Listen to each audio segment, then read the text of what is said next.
Hello, everybody, and welcome to Real Estate Daily with the House Heroes. My name is Troy. Every day we go over the latest news in housing, real estate, and mortgage. Today is the 11th of February, and it is a Wednesday. Boy, time just flies by. I got to even remember what day it is. Well, today we have some more interesting news leading up to the Fed, or actually, excuse me, the CPI numbers the government's going to put out tomorrow. That will happen at 10 a.m. So we'll be looking at that on pins and needles at 10 a.m. That will immediately affect the mortgage market. We'll either see the bond market just rally or get crushed. One of the two things are going to happen. Now today we thought some things would happen in rumors would come out and things would move. So we're just seeing a little bit of movement, but not anything significant. But let's get on to our very first article here, and it's from CNBC. It is homes are selling faster than ever before, and the spring market is just around the corner. And we know this. We just know that the inventory is extremely tight, and the buyers haven't stopped, especially buyers that are very adamant about getting in a home.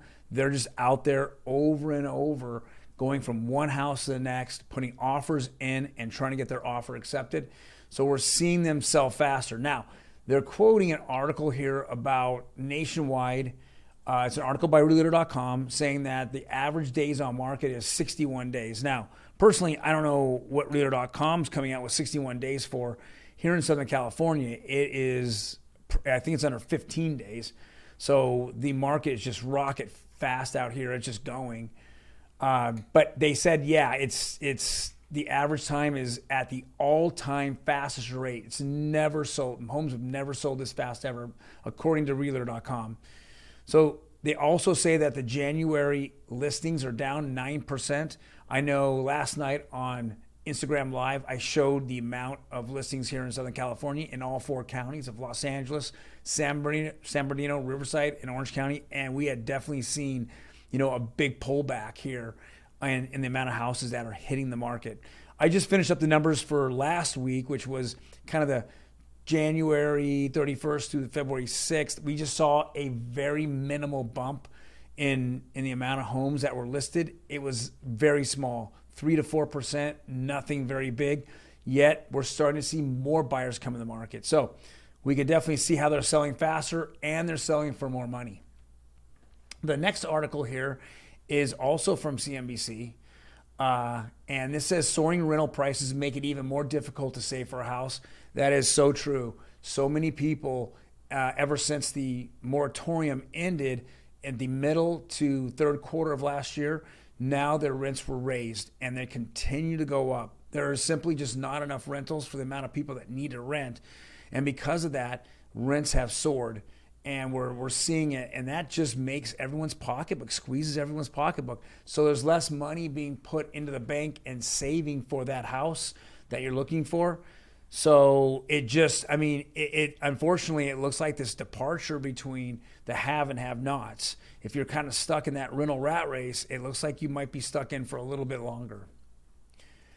Another article here from CNBC. This is from the Atlanta Fed chairman. His name is Bostic. It says Fed's Bostic says more than 3 hikes possible for this year, but needs to see how economy responds. So that's kind of that's been the thought around that March, definitely March, and 3 or 4 months afterwards we're going to see consistent rates and hikes and rates, I should say, that it will slow down the inflation. So less borrowing means less spending. Less spending means slower economy, and that's what they're looking for. So again, I've said this many times. The two factors that people are looking, or the Fed's looking at, is the CPI numbers, which are coming out tomorrow, and the unemployment rate.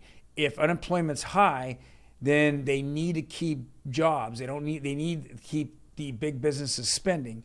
So you keep rates low, they keep borrowing money at a very low rate, and they turn around and they use that to employ more people to bring out more production. If you do raise rates, they borrow less money and they put out less production, they hire less people. So that's the formula the Fed looks at, the CPI and the unemployment numbers. So we're looking at there's a good chance that there's almost a positive chance there's at least 3 hikes. I know that I'd seen some numbers this morning where there was almost a 50-50 chance of 4 hikes at this moment. And I think it's all going to be based on tomorrow. And then 5 hikes is definitely within the realm. It's like at 29%, five hikes. So just to keep you involved, if you're looking for a house, it's only going to get more expensive. At least your monthly interest rate's going to be more expensive. Your monthly payment's going to be more expensive. So just keep that in mind when you're out there looking for a home. Home buyers on a $2,000 monthly budget stand to lose $13,700 in spending power. Well, this is kind of an interesting article. We're already there nationwide. We're actually past 3.99 that they're talking about. And so it's just about purchasing power. I know that, I deal with a lot of lenders, and they had pre-approved people in the fourth quarter of last year, and now they're calling them back and saying, well, that pre-approval letter for 450, even though the market continues to go up, the interest rates have gone up. So now your purchasing power from 450, now you're down to 425. So it's a really bad inversion here that we're seeing. And the spending power just keeps getting crushed with higher mortgage rates. Another fact that we're going to live through in 2022 here. And then, probably one of the worst days here I've seen, in the weeks that we've been going, and doing this program, it's the interest rates across the board went up. So if we're looking at this, we just, yesterday we barreled past 4% on the FHA 30-year interest rate. Now, these are nationwide numbers, by the way. So these aren't just in your local cities or your local counties. I know in Orange County and in Southern California, the rates are a lot more competitive, but we just keep seeing them get bumped up and up. We're seeing conforming rates now approaching 4%, and even the 15 and 30-year jumbo is on the move as well. So rates just keep going up. And again, I hate to beat a dead horse here, but a lot's going to also do it tomorrow. We can see a fairly large jump if that inflation number is high. So hopefully we'll look at it positively here, and we'll say, hey, if it comes in at the number, I think it'll ease off a little bit, the pressure that we have. Or if it comes under, we'll feel a lot better. But if it goes over, we're going to see probably a 0.5% interest rate hike here in the next 45 days. Well, if you like the content, please hit that like button.